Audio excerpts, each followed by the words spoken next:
All right, what's up, everybody? Welcome back to Make More Music. My name's Chris, and I'm a board-certified music therapist. If you're new here, thanks for tuning in. I interview different music and music-related field professionals to dispel the myth that it's all starving artists and rock star, and to show that in between there's a variety of career paths, an abundance of options, and just a way that you can carve out your niche in the music community. So whether you just want to peek behind the curtain or you're trying to dive into a music career yourself, I hope you enjoy these stories. Before we get into today's episode, I want to let you know that we'd love if you'd connect with the show through Instagram at make.more.music. It would really help if you consider sharing with a friend or leaving a rating and review on your podcast player. All right, we have another awesome one for you today. I'm going to try not to sell this guy short because if you haven't heard of Ben Sollee, you need to go check his music out right now and know that he is an amazing artist, cellist, performer, songwriter, composer, and out-of-the-box thinker, and ultimately an awesome Kentuckian that is doing a lot of things to support the local community, as well as be out and be an artist that's known around the world. He's performed with the likes of Abigail Washburn and Bela Fleck and other amazing, great artists. And this episode really just played out like a love letter to Kentucky. So I'm going to let him get into his story and tell you all about it. Without further ado, here is Ben Sollee.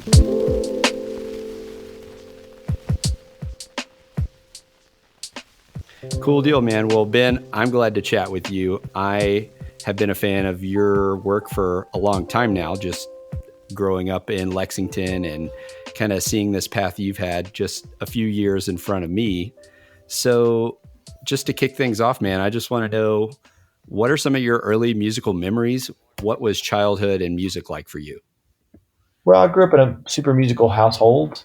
My mom sang. My dad was an R&B guitar player. My grandfather was Appalachian old-time fiddler, multi-instrumentalist. My sister sang. So there's a lot of music around. Nobody was playing professionally, so to speak, but it was definitely one of those things where you had to walk around the guitars and sing along to the tunes. And the kind of music that was on at my house was, a lot of R&B and soul. So Ray Charles, Otis Redding, Phoebe Snow. My dad was a big Eric Clapton fan. But every once in a while, more eclectic stuff would show up, here and there. But then in public schools, I picked up the cello, and I was 9 years old, and it's one of those things where the teacher came through with a petting zoo of instruments, and the cello really, really attracted me. And I did my little audition and joined the orchestra, which, I know that a lot of public schools these days don't even have the option of an orchestra, but even at that time, it was a very small program. You had to be able to test out of some of your classes to go spend time doing it. And then you also, we rehearsed in the utility closet of the gymnasium, all amongst the hula hoops and basketballs. It was wild. That is pretty wild. What initially were some of the reasons that drew you to the cello particularly? Well, we got to keep in mind it was third grade. So I understand. I was super into, bodily noises like most third graders, and thought that maybe I could, make those sounds on the cello. There you go. And I did a lot of that. But I think that, that really kind of indicated my interest in the cello as kind of a multi-tool, a Swiss Army knife. And because it could make all these sounds, it has continued to do so throughout my career, whether I'm composing for, an electronic music track or playing a concerto, the cello always seems to have the right sound that I can find easily at hand there. And, after doing a little musicology and history work over the years, I came to find that that's really why a lot of composers have come to love the cello, because it's so capable and so versatile that you can solve a lot of musical problems with it. So in my mind, it makes sense to be a singer-songwriter with a cello, because I'm like, well, if you're going to have one instrument with you, you might as well have the MacGyver instrument and be able get a lot of colors and textures. Yeah. Yeah, you got it. Well, that's pretty cool. While you were growing up, did you pick up any other instruments along the way? Yeah, I mean, my first instrument was guitar because you had to trip over it or walk around it in the house. So mostly acoustic guitar.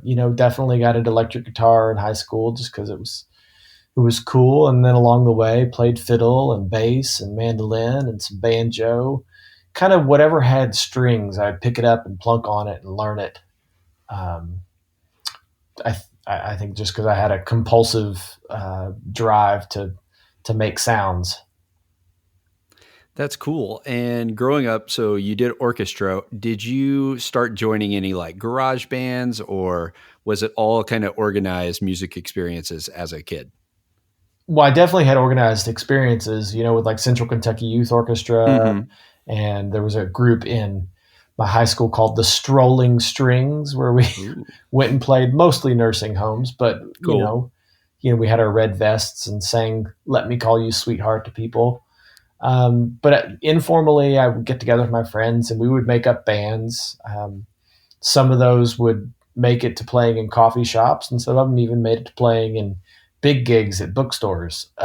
Yeah. And uh, the kind of the one band that got our stuff together to like have a name and make posters and put on shows was called Bliss on Tap. And There you go. I it love actually, hearing all the old band names. oh yeah, and it featured actually some really great musicians. One of which has gone on to make a lot of music, Matt Duncan. Wow. He has a great solo career, and I think now is, gosh, on Broadway doing music stuff for Hedwig and the Angry Inch, and had a band for a sec that kind of blew up, called the Parlor Boys. Yeah. I Um, remember the name. and then Mike Epstein played drums. He's a great drummer, and he's gone on to the other side of the industry and now books well-known jazz artists. Really, really good dude. That's awesome. So I was reading your bio, getting kind of doing some investigating more than my formal listening that I had always done of your music. And I didn't know that so early you were getting involved with like wood songs. So what was that like being a teenager and getting involved with Michael Jonathan and starting to do all of that stuff? Oh, it was incredible. I mean, there's no better place to kind of sit at the feet of all these amazing giants and hear their stories. Be backstage and listen in on the conversations and kind of embed myself in the culture, or at least act like I'm embedding myself in the culture. I was invited to play on the show first as a Wood Songs kid Mm, back in, I don't know what year that was, but I was 17 at the time. And Michael invited me to come back and play with him as part of the stage band, which he called affectionately the Folk Boy Orchestra. And that took me to some of my first touring experiences, including down to a conference in Florida called Folk Alliance, mm. where kind of cruising around seeking out other cellists, I ran into a blues artist by the name of Otis Taylor, who was kind of infatuated with the idea of having a cellist in his show, but it was hard to find cellists that played blues. Hmm. Yeah. And so I had come up, going playing R&B with my dad and playing at fiddle gatherings with my grandfather, including a lot of old time fiddling, which has, whether recognized or not, acknowledged or not, a lot of African kind of droning vibes to it. And Hmm. Otis's music was all about trance and kind of this drony African rhythm.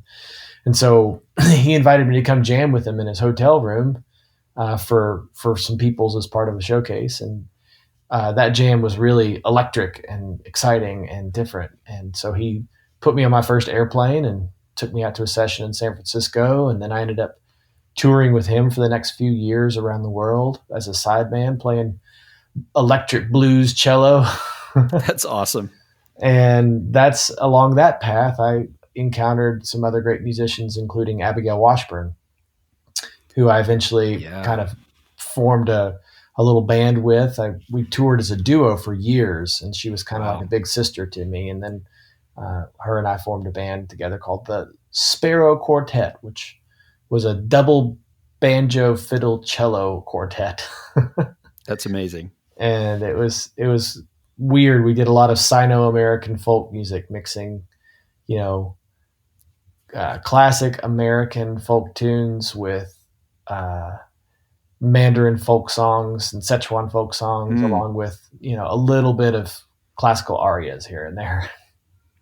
That is so cool, already hearing like this diverse musical experience going back to even childhood. So I'm wondering, at what point, or was it just always growing up, did you think, this is what I've got to do? This is who I am, and this is what will be? Well, I don't think I'm different from a lot of musicians who kind of just innately or compulsively have to make music. It was just something that I did for a long time, and I did a lot of it, and it was just part of my identity. But it wasn't really until I had some, you know, sit downs with mentors and teachers in college that I decided, like, oh, okay, I'm going to make a career out of this. You know, I'd already recorded some basement recordings here and there, which I hope, you know, never surface. And I think that I'd shown a lot of capacity to not just play an instrument, but also create music and record it and produce it. It wasn't good quality at the time, but I'd showed the capacity to do so, and found some people that are like, listen, if you're going to do this, you really need to, like, you know, do it. You need to put your energy into it, and maybe stop doing ballet and ballroom dance and, you know, messing around with all this technology stuff. And it was really hard for me to compartmentalize or focus, but it was really sophomore year of college. So I would have been 20, something like that. So I decided to really pursue it. College, you were doing cello performance? Yeah, I studied cello performance at the University of Louisville with Professor Paul York. Such a small world. So you're there. What is that, you know, conservatory music school training kind of doing with this guy who has this super diverse background already and is already looking at the cello, even as a young person, as this wide soundscape? How did you navigate all of that, the kind of classic music school path? Well, it caused a lot of friction. You know, my teachers, you know, they had done a lot of teaching, and they had a lot of techniques and curriculum that they felt like was really important and that it worked. And, you know, there was kind of an assumed outcome with that you wanted to be, you know, a good cellist, which meant you were being a good cellist for an orchestra. And I was looking at it from a very different perspective. I was out on the road touring with these amazing musicians, playing at festivals all over the world, and seeing just the incredible diversity of musicianship, the quality of musicianship that was out there. And, you know, understanding that many of the musicians around the world, some of the most fantastic musicians around the world, don't read music, don't play in Western scales, modes, or philosophy, and understanding that focusing on a specific historic convention or genre of the cello's identity was far too limited for what I wanted to do. And so I really struggled to, you know, talk with my teachers. I mean, even something as nerdy as vibrato, I had you know, teachers that really believed that the sound of the cello was inextricably tied to vibrato. Like, it didn't sound like a cello unless you were constantly the rapid vibrating. Vibrato. Yeah, exactly. And, you know, it supposedly produced a better tone and supposedly made the instrument louder and more sonorous and projected and all these other things, which were, you know, not true. But I understood the benefit of going out on the road and coming back into the school, you know, bubble, was that I got great perspective on what they were really trying to say, which are, these are some really beautiful tools that you can use, and here's how you take care of the tools. And and I understood that, I can use those. I can take the ones that I love. I can leave the rest behind. But I understood, in my sophomore year that I was going to study that, get what I could out of it, and then get out into the world and play.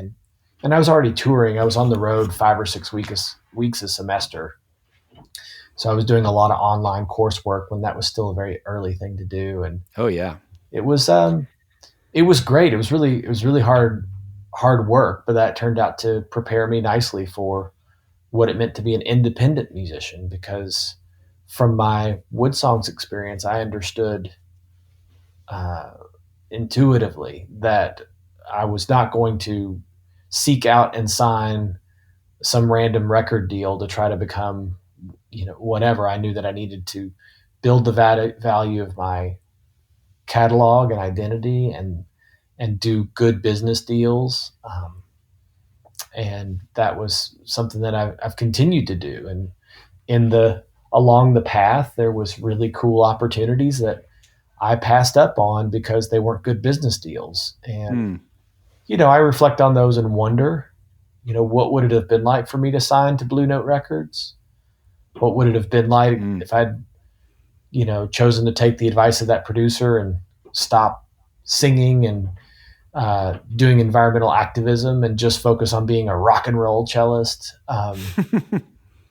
Maybe I would have made some more money along the way, but I'm not sure that I'd be any happier or have a more diverse and loving fan base. I'm not sure my family would still be together, as a father of 2 with a third on the way. And, my wife, that's not, I know a lot of musicians that had a lot of success, but their personal life fell apart. So that act of constantly juggling and balancing, just taking it day by day and trying to make smart business deals has led to a place where, I run my own record label, which just puts out music by me and a couple other artists here and there. So it's not, a big serious record label with a lot of funding, but still work there. And you do your thing. Yeah. Yeah, I do my thing. And the benefit is that I own my catalog. So when it comes along, when the opportunities come along, I can say yes or no to them without having to get permission from a big old long, roster of people that have their hands on my IP.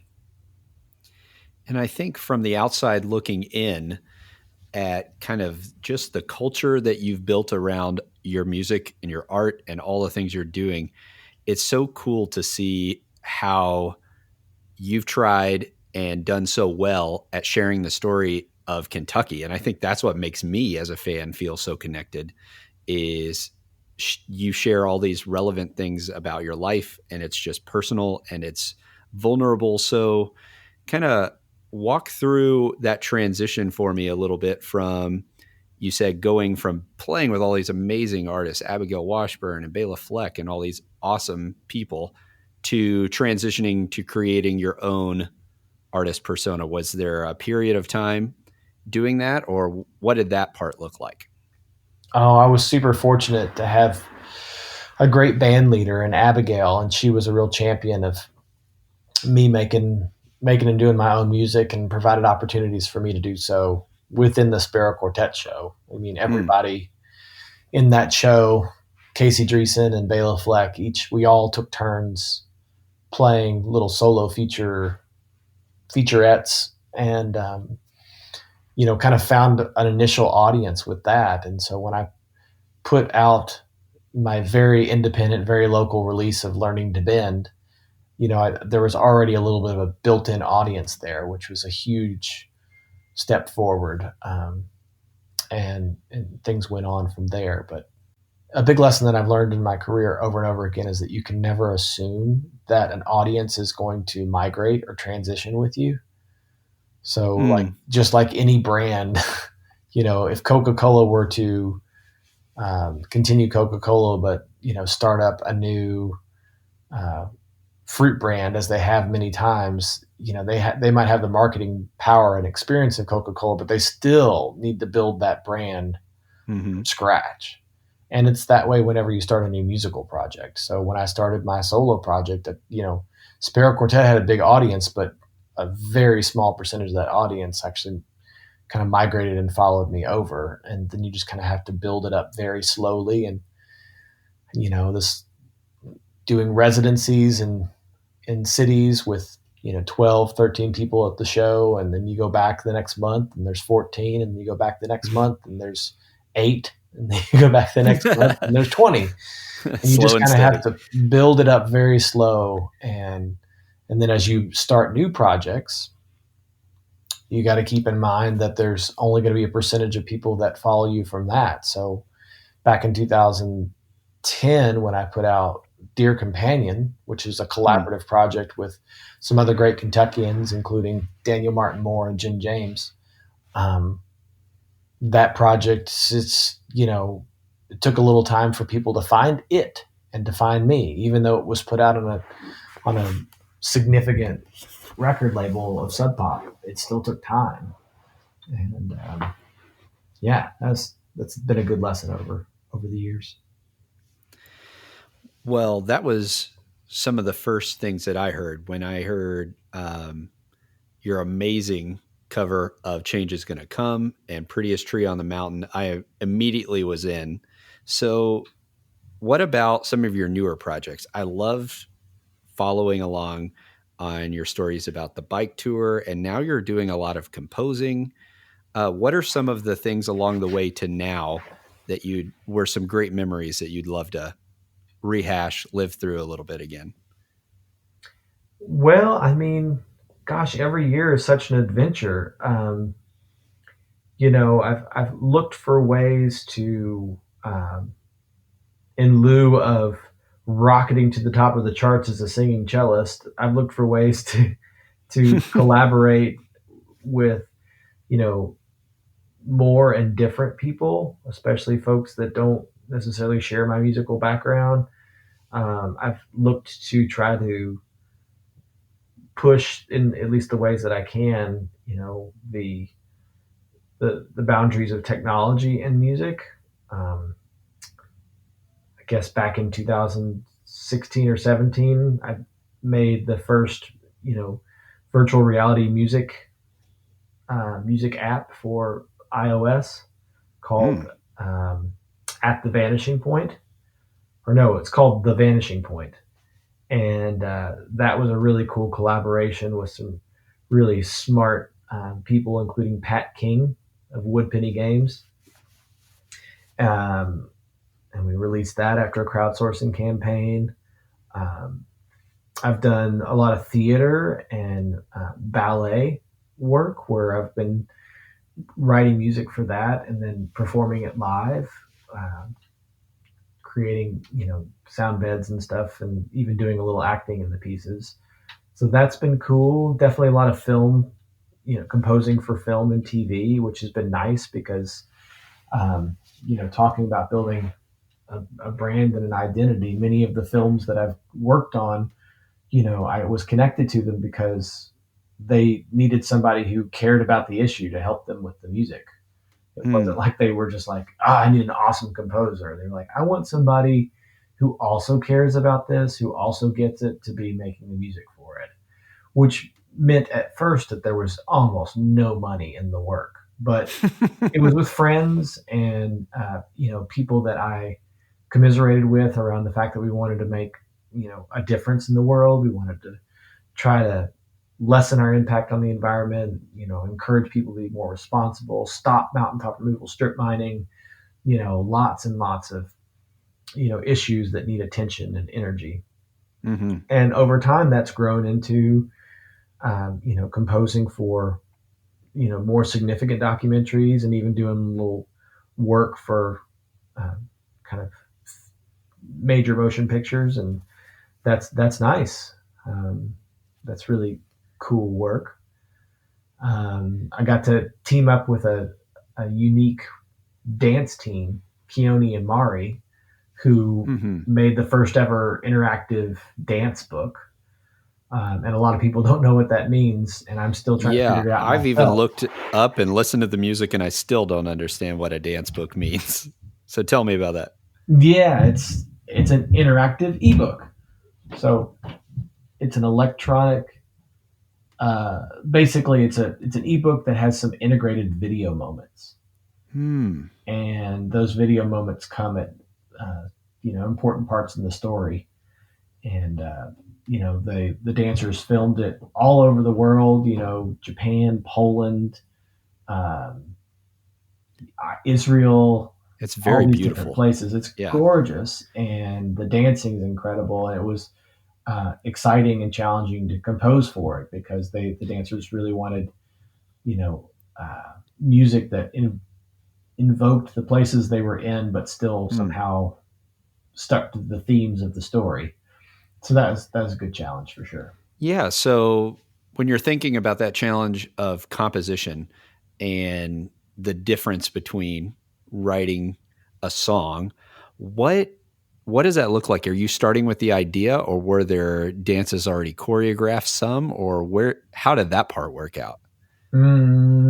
It always starts with the story at the end of the day. I mean, Hmm. uh, I know it's strange to say it starts with something at the end.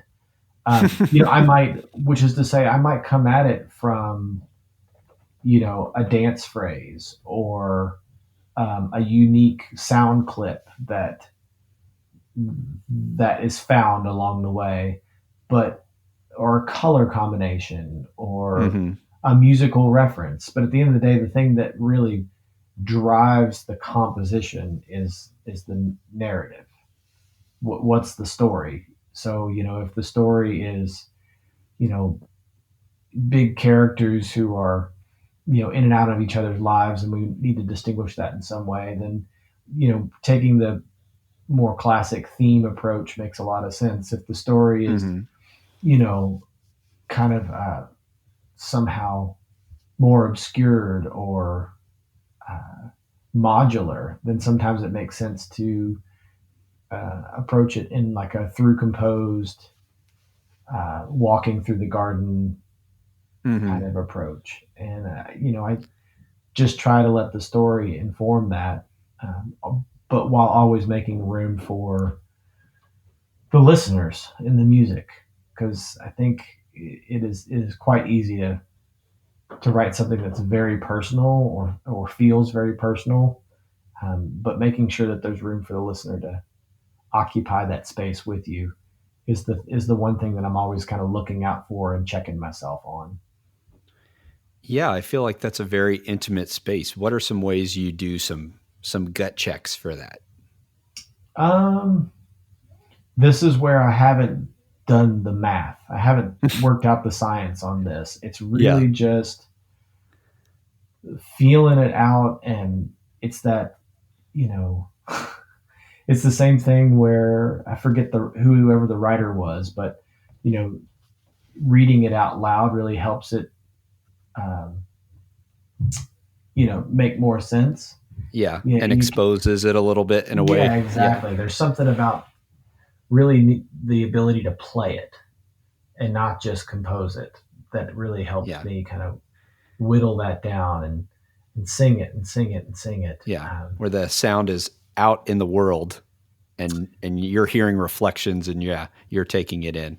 Exactly. I mean, now that I work in a nonprofit environment where we have to understand how we work with our collaborators, we would call it external processing Hmm. as opposed to internal processing. And there's a big distinction. There's a lot of people that, when presented with something, want to sit very quietly by themselves and just think through it. And then there's other people that don't do that at all and want to get at a table and roll their sleeves up and gab it all out for hours. Hmm. And so And you feel like at this point you developed a adaptable approach, you would say, to that? well, yeah, you've got to. I mean, there Hmm. are things that I can't just take an internal approach because I have on a film there's directors and Hmm. producers and editors and music supervisors, and they all have input to give. And you know if we're all doing what we should be doing, which is working towards making the film as good as it can be, or the ballet piece as good as it can be, or the theater piece as good as it can be, then we have to process things externally and kind of put it out on the table and be willing to take good, additive, candid advice. And learning how to make room for that in the process has been really, really exciting and challenging. And I think that's one of the things that I'm really focused on working on right now, is how to work on really big projects that take time and energy to create and have lots of stakeholders, and still making a really beautiful piece of art out of it that contributes to a greater whole. That's like, I'm really feeling that right now. I like making music for, stage and film. And I think if I'm looking ahead down the line 3 or 5 years from now, it's probably, me making like a film rather than another album. Because there's just it's the medium feels much more cohesive and full and vibrant to me right now than an album, because people still watch movies through a movie. Like maybe they might skip through, or if it turns out to be a TV series, they might binge it, but they still watch it in the timeline that it was created. And that's not true of albums anymore. So it doesn't feel as exciting to work on, an album and really think about how it's all going to flow together and everything, knowing that for the most part, that is not an intact medium anymore. Yeah. Especially nowadays in Spotify, and there's that people dropping singles constantly and things like that. So yeah, I mean, it's just not in the culture to listen through a whole record. And I want to say the culture, I mean, like, broadly, capital C, culture. Everybody. I mean, it's just people. There's an art form to playlists that I really respect, and spend most of my day at work working to the soundtrack of lo-fi hip hop by people that have put together really cool playlists. So I'm excited about maybe making something that's a movie, or has some type of more holistic approach to the art. Well, I'll be excited to see whatever comes down the pike. And I know you've also been working on this radio show. Is this a one-time event or multiple series? What's going on with your collaboration through that? Yeah, so for years now, I've wanted to make a contemporary, inclusive, live audience radio show that features the best of Kentucky's talent from all sorts of different art forms, including music and storytelling and culinary arts and dancing and all of it, kind of invoking a little, Prairie Home Companion with a little Austin City Limits, maybe mix in a little Portlandia. I love it. Really bring the radio hour format up to a more contemporary feel, and incorporate technology. And so I've teamed up with the Kentucky Performing Arts as well as Louisville Public Media to produce Kentucky USA. And Kentucky USA is, it's like trying to take all these cultural identities from around the state and even further south, and kind of lining them up on a single metaphorical main street, and going and visiting everybody there, Mr. Rogers style. And, we've taped 2 shows that will air as radio hours on Louisville Public Media, and we've broken up into podcast segments. And it's really a super fun show. There's a great writing team. The skits are really funny, and the artist talent is great. And we actually just booked a live broadcast from Forecastle this summer. Oh, that's exciting. Yeah. So Kentucky USA, that is a really big project right now. I'm glad you brought that up.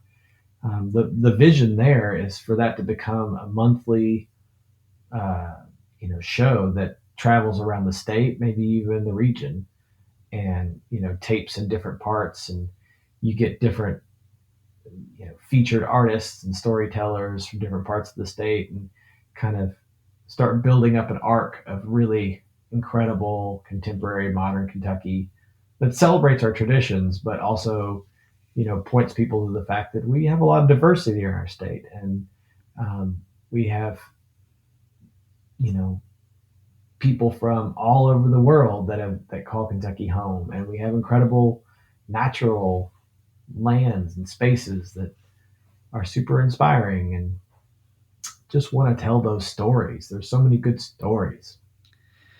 That's one thing. When I lived away from Kentucky, I realized, I was like, I feel like people from Kentucky love Kentucky a lot more than other people love their states. And I never knew why that is specifically, because I was like, I mean, you don't like where you're from, but it's just so interesting to me. What are some of the biggest passions that you feel like, just from not only growing up, but now you're so involved in looking at Kentucky, like you said, so diversely.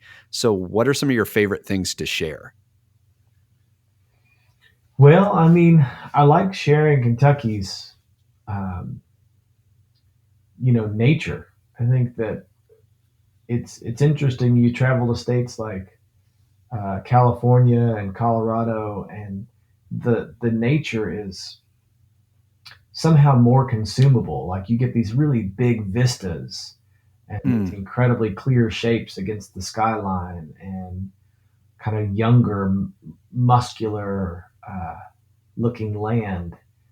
But in Kentucky, it's not like that because it's so old and kind of mysterious. Like the streams appear and disappear and then reappear again, and the hills, the mountain, which used to be mountains, I guess still are kind of scraggly. And if you want to see our canyons, you have to really get on foot. You can't fly over them and see them. You have to really get down there and see it. And I think that's Something you work the for a little bit. immediacy Yeah. and the intimacy of Kentucky. There's no way around the fact that the hills and hollers are obscured by just this incredible, big, expansive, deciduous forest. Of course, with the notable exception of the mountaintop removal sites, which are these big scarred moonscapes through all that. Um, but it's just an incredible, rich, rich land, um, that does have all these little pockets of culture that are connected but really different. And so all those are stories to tell. I love sharing the food. I love sharing the accent. I love sharing, the jokes about Kentucky, as well as the serious inventors and creators and astronauts and so on that have come from here. Um, I just find it to be a state that's situated in a unique part of America that's kind of a crossroads. Um, a lot of people have to, pass through Kentucky, and I'm willing to admit that the reason that I love Kentucky for the same reason that the Ark was built here, or that the Creation Museum is here, because a lot of people live pretty close drive to here. And as a touring artist, it's an amazing place to be able to live, and it's not too expensive. But then you can hop in your tour van or grab a flight and pop out and go play shows in Chicago and Nashville and Atlanta and Knoxville, Asheville. Yeah. It's just it's a great hub. But more than anything, and this I think informs my music and sensibilities in a big way, Kentucky is got a really unique pace of life. And I think that's informed by our geography and the size of our cities and the kind of rural urban mix that happens. Um, I don't know, maybe I don't want to put too many words to it, but I just kind of love it. It fits me. Well, I could let you go on a love letter for Kentucky for forever. I'm just like nodding my head and a lot of mm-hms in the back here. Well, before we kind of get into the last section, what are some things that are on your horizon that you would love people to be on the lookout for in the next year or so? I know you got a baby on the way, so congratulations again. Thanks. But any immediate projects that would be great to tell people about? Well, I mean, I'm trying to pay it forward a little bit. I'm producing and promoting for a few different young artists. One of them is Scott T. Smith, a young singer-songwriter who moved to Kentucky from West Virginia, and he's got an incredible voice and just put out his debut EP about 3 weeks ago, and I produced the music for that, so I think folks could check that out. I'm working with a young beatboxer named Raul, Rayul, and he is from Shelbyville, Kentucky, and just earned his title as vice champion of the American beatboxing title. That's a sweet title. He's pretty incredible. When people think of beatboxing, they think of Boots and Cats, and he's Boots and Cats plus electro synth drums and bass lines and melodies and weird whistles and stuff. He's incredible. That's cool. So trying to help get him connected with opportunities, trying to help out another young artist out of Louisville named Otis Jr. He's an incredible crooner, soul singer, rock and roller. So I'm definitely spending some time trying to not only help young artists, but help young artists that don't look like me. That's awesome. But there's just so much incredible talent here, and want to help with that. Let's see here. What else is happening? I've got a song video that I'm working with a group called Sustain Music and Nature, where I went up to Rutgers Marine University up in the South Shore of New Jersey to, kind of do a little bit of a life aquatic Wes Anderson style music writing adventure. And so that video will be coming out soon.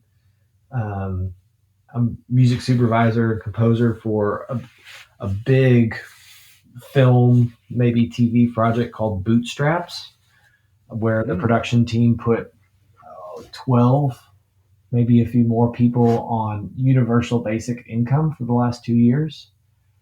Universal basic income, of course, is a concept that people are tossing around to try to stabilize and provide more equity in our society and communities, where basically everyone is afforded a basic income.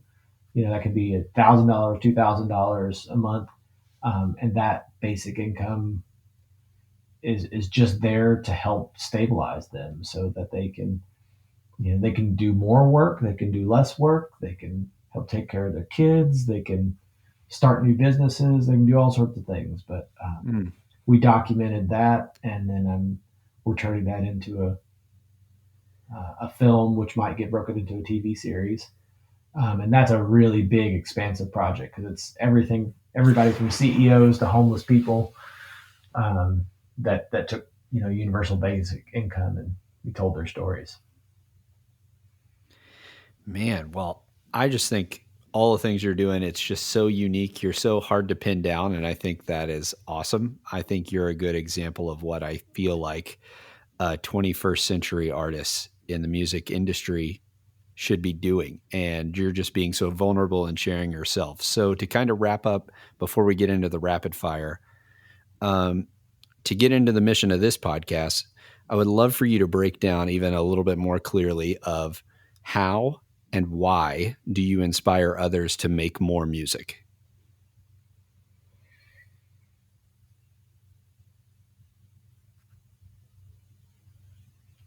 I think I spend time discovering and mixing musical genres and styles because I don't necessarily see a boundary, and I think it's important for people to feel like they can make music with other humans and not necessarily other Kentuckians or white folks or Black folks, because I do really feel like it's important for us to find as much common ground as we can as quickly as we can. Mm. Um, and so I think that it's important to remember this is the how I do it. I do it in person with live musicians in a crowd and react with them and let the show change and morph from night to night, because at the end of the day, music is a social art form before it is a, you know, oral art form or anything else like that. And it doesn't exist in a vacuum. Music just, if it's just written on a page, it doesn't exist. That is the indicators of music or the guide to a music piece of music, but it doesn't exist unless you get Mm. humans together to make it with each Mm. other. And I really, really like that about music. It's, unique maybe to that art form. Um, Dance, it shares that commonality with dance, I Mhm. believe. Um, it must be performed. And the why is because first of all, can't help it.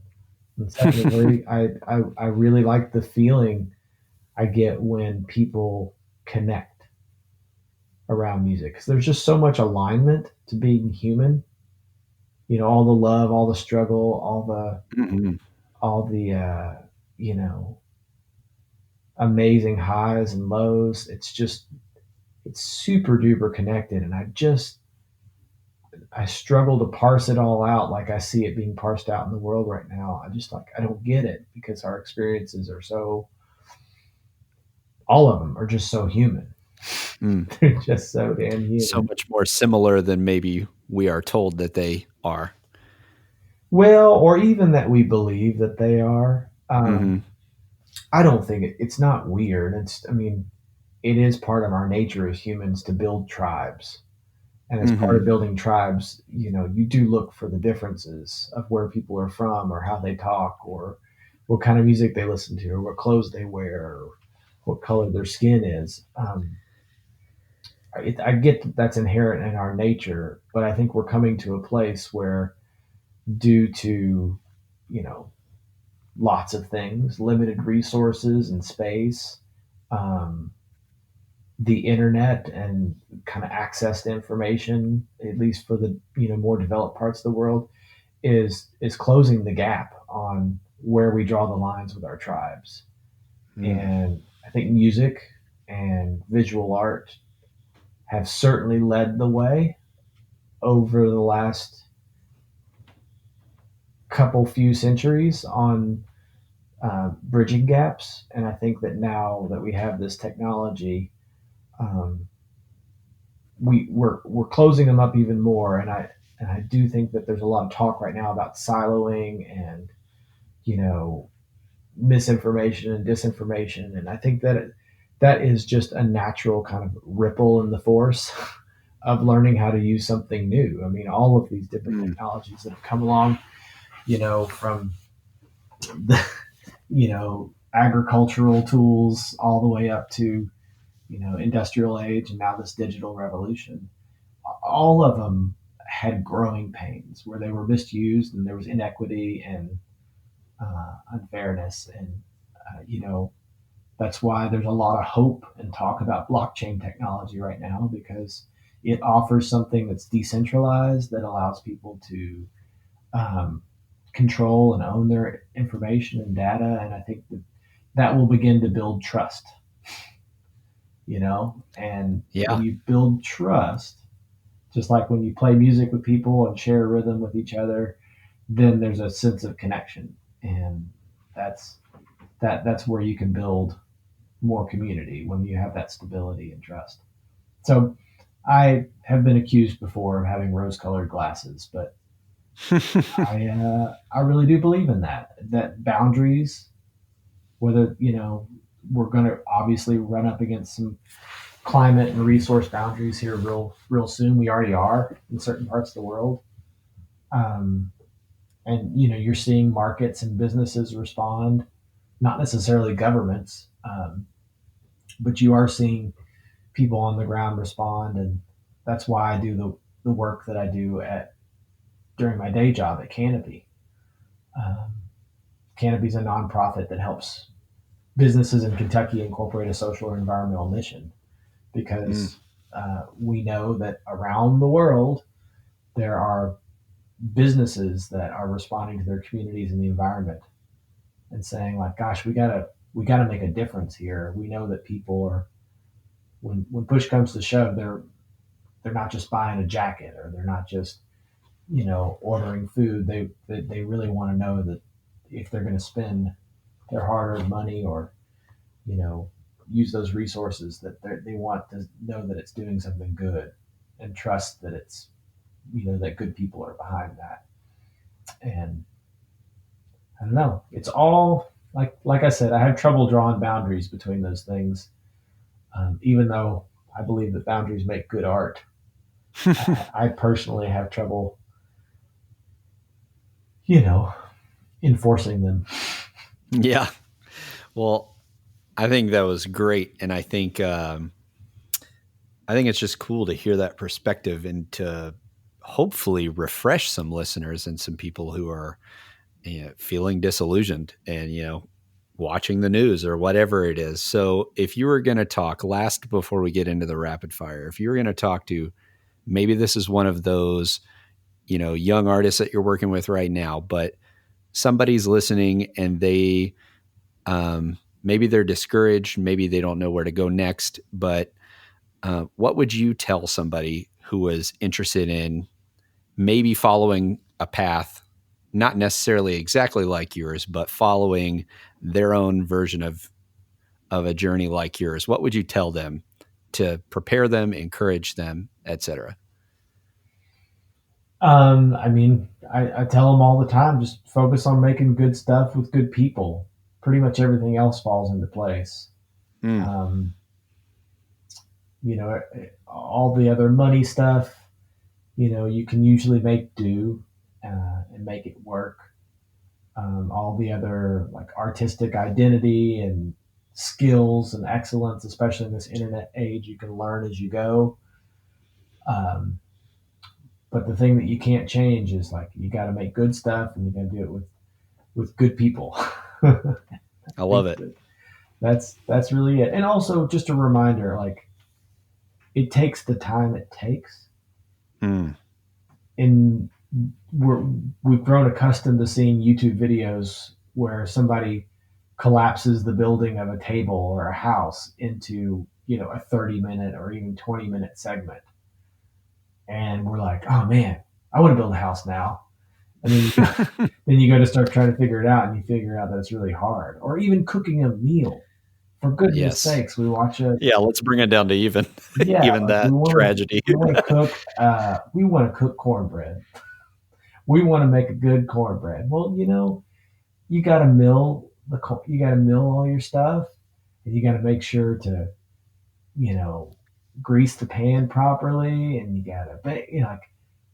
And there are people who build lifetimes on things like cornbread. So exactly, and the thing is you go to try to do it after watching a YouTube video where somebody did it in a minute and a half, and it's gorgeous, and you're like, why is this so hard? It's not hard.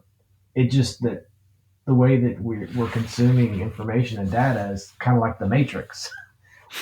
We're just downloading it into our heads, but that doesn't mean we really know how to do it and understand the time that it takes. So whether they're learning an instrument or trying to put out a record, or trying to figure out how to tell your story on social media, it all just takes the time it takes, and just be patient with yourself.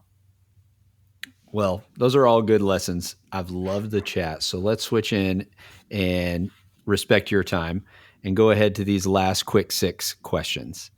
The first one, pull up whether it's Apple or Spotify or whatever you like to listen to music with, and tell me what's the last track you played. You can elaborate if you want. Yeah, so I use, for the most part, YouTube Music. Sweet. For two reasons. One, it's awesome. There's so much good music on there that isn't on all the other services. And secondly, they actually pay better per stream than pretty much all the other services. So the Awesome. artists make more money off of a YouTube stream, believe it or not. That's good to know. I wasn't aware of that. Mm-hmm. They do. They actually do pretty darn good. Let's see here. I need to go to music YouTube.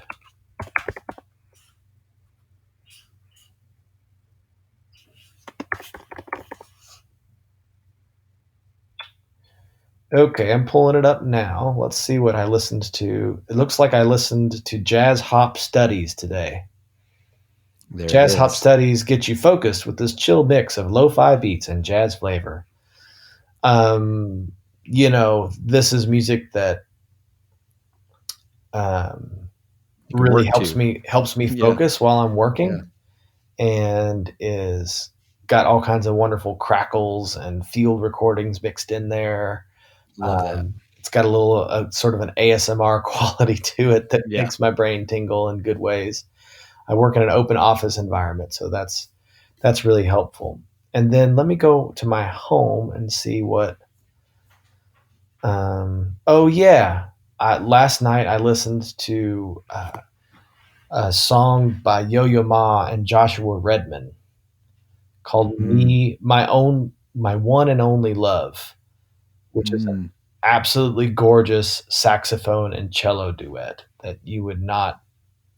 When you hear saxophone and cello, you're not thinking in your mind, I promise. Immediately How beautiful. beautiful this is. It's absolutely stunning. Cool. All right. I may already know the answer to this, but we'll see. You can be as philosophical or as superficial as you would like to be, but if you were an instrument, what would you be?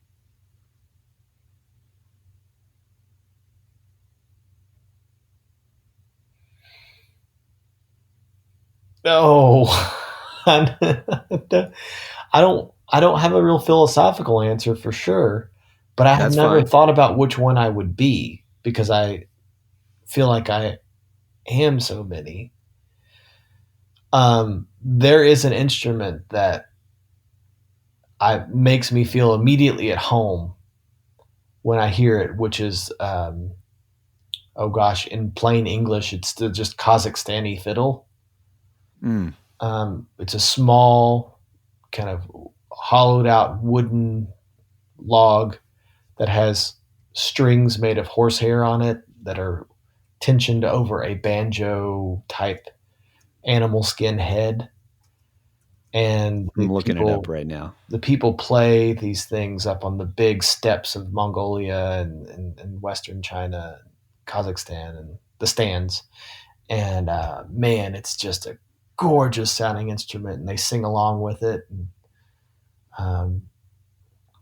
that was the inspiration for one of my tracks off the record Inclusions called Embrace. Awesome. That's really cool. Yeah, just listening to that music made me feel really, really at home. So probably Kazakhstani fiddle. There you go.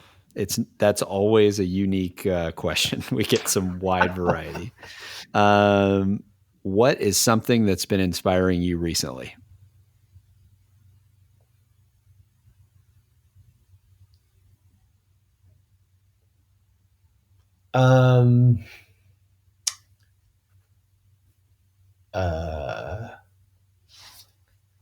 Just trying to think. I mean, it can be anything.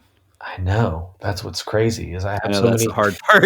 I have a few different lives right now. So like, you can even just pick one, Yeah, whatever. Yeah, exactly. On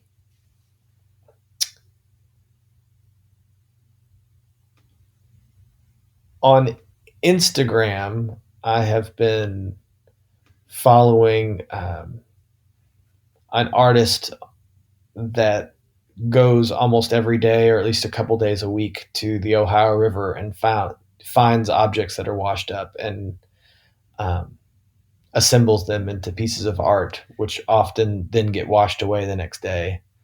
And that somehow I find that really inspiring, just finding stuff and putting something together with it.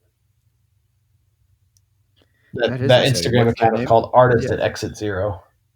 Artist, I'm going to look that up. Yeah, Al Gorman is his name. I find it really inspiring. Awesome. This similarly, this can be whatever, any facet of your life. What is a pro tip or a hack that you feel like people should know about that you practice in your life? Keyboard shortcuts. I feel like people. Okay, favorite keyboard shortcut. Oh, currently? Yeah, sure. Why not? Oh, in Gmail inbox, you press V to bring up all your labels. That one's my very favorite right now. Awesome. That's great.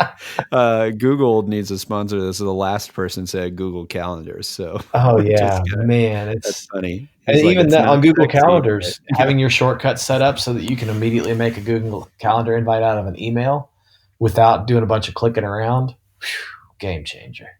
Yeah, that's it, man. That's the special sauce. Last two.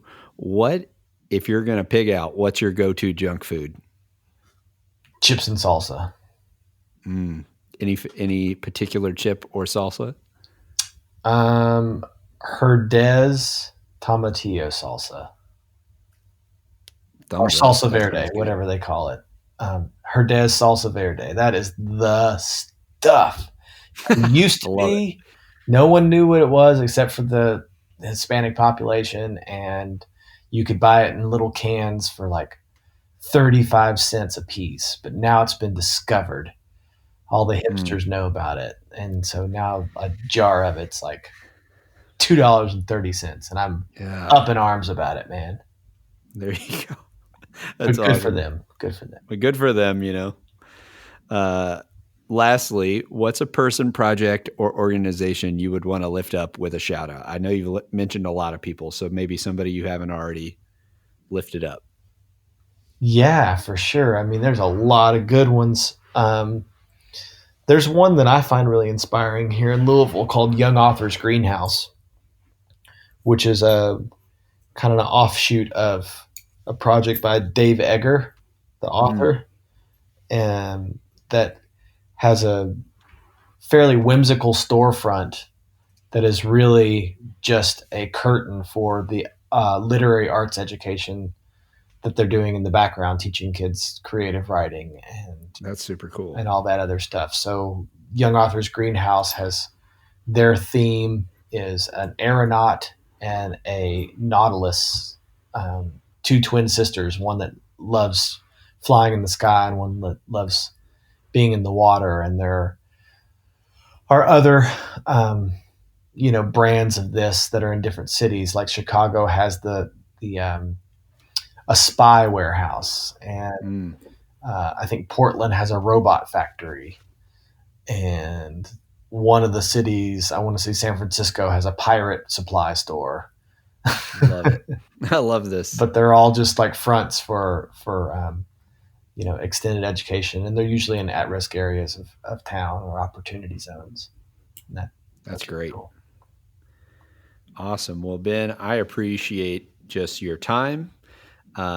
It's been awesome to hear some snapshots of your journey and just to hear the inclusivity in your work and also the pride of just being a Kentuckian. So where can people keep up with all the different things that you're a part of, all the people that you're helping to promote and whatnot? Where would you like to send people to find all the things you're doing? Head over to Instagram. That's my favorite platform, and that's the one that I keep up with the most. Awesome, man. Well, I appreciate you. For Ben, this is Chris. Thanks again, and we're signing off. Remember, give more grace, share more love, and make more music. All right, thanks for tuning in. I hope you enjoyed this episode as much as I did. You can leave a rating and review on your podcast player, and the best thing you can do is share it with someone who you think would love this episode as well. Thanks for tuning in. Give more grace, share more love, and make more music.